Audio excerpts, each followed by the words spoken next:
Hi, we're here at Leadership Book Corner with Erica Brown, and I want to share a book that's had an impact on me. It's called Mistakes Were Made, and then parentheses, but not by me.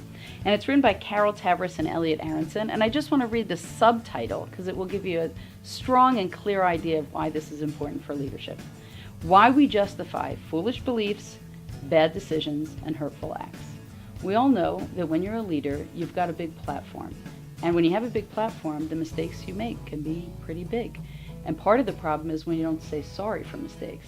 In fact, the New York Times was running a weekly column some years ago where they, in the business section, where they highlighted the worst corporate apology of the week. And believe me, there was stiff competition for the prize. So when we think about why corporations and individuals in leadership positions don't apologize, it's probably because they want their followers to think that they're pretty infallible.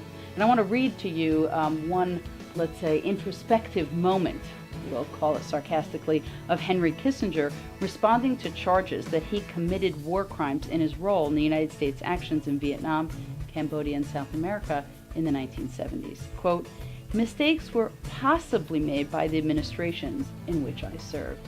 Well, that apology is not working, or confession is not working for anyone. One of the reasons that we don't talk about mistakes is that we don't actually acknowledge that we make them. Human beings are incredibly self-justifying.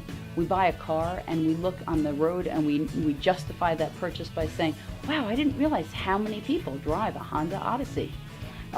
Then there's the self-justifying behaviors that we engage in our family and in our home life and maybe even our volunteer life, where we might not put huge effort into something, but we justify that we're tired, we don't have the time, we're having difficulty with work-life balance. And I want to read what the authors have to say about self-justifying behavior and then talk about why it's so insidious for good leadership. Self-justification has costs and benefits. Without it, we would prolong the awful pangs of embarrassment. By itself, it's not necessarily a bad thing. It lets us sleep at night. We would torture ourselves with regret over the road not taken or over how badly we navigated the road we did take. We would agonize in the aftermath of almost every decision. Do we do the right thing, marry the right person, buy the right house, choose the best car, enter the right career?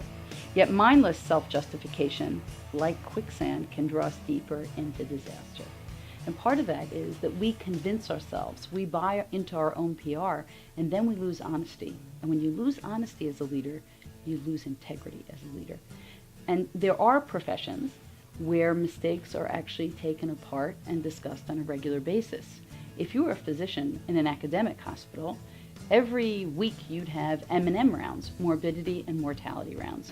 You discuss your malpractice cases, you discuss who you injured that week, and sadly you discuss who died as a result of your mistake. And we understand why doctors have to do that and why they're protected from lawyers when they have those conversations, because they want to get better at what they do, because these are life-threatening decisions. Now, some of us in the world of Jewish nonprofits, volunteer or professionals, may feel, there's nothing life-threatening about our work, so every day will be sunny, we'll never admit a problem, it may scare a donor. And what happens as a result of that is we become self-justifying entities. We're not able to have an intelligent conversation that's blame-free, but designed to help us improve what we do in our work. My suggestion for individuals and for nonprofits in general is to create time, reflective time, as an organization or as an individual, at least once a week, to really review some decision that you made that didn't go quite as well as you hoped. Each week, you can have a different staff member or layperson present a case and have an open and honest, focused discussion. Because unless everybody participates, it's going to be pretty scary to be out there in that position of vulnerability. If you're an individual leader, you might try a peer mentoring relationship where once a week you make time to speak with someone in a different organization to really reflect on a mistake each of you made in the safety and shelter of each other. We need to talk about mistakes, because if we don't talk about mistakes and improve on them, we'll just never get better at what we do. And when you're out to change the world, you want to be great at it.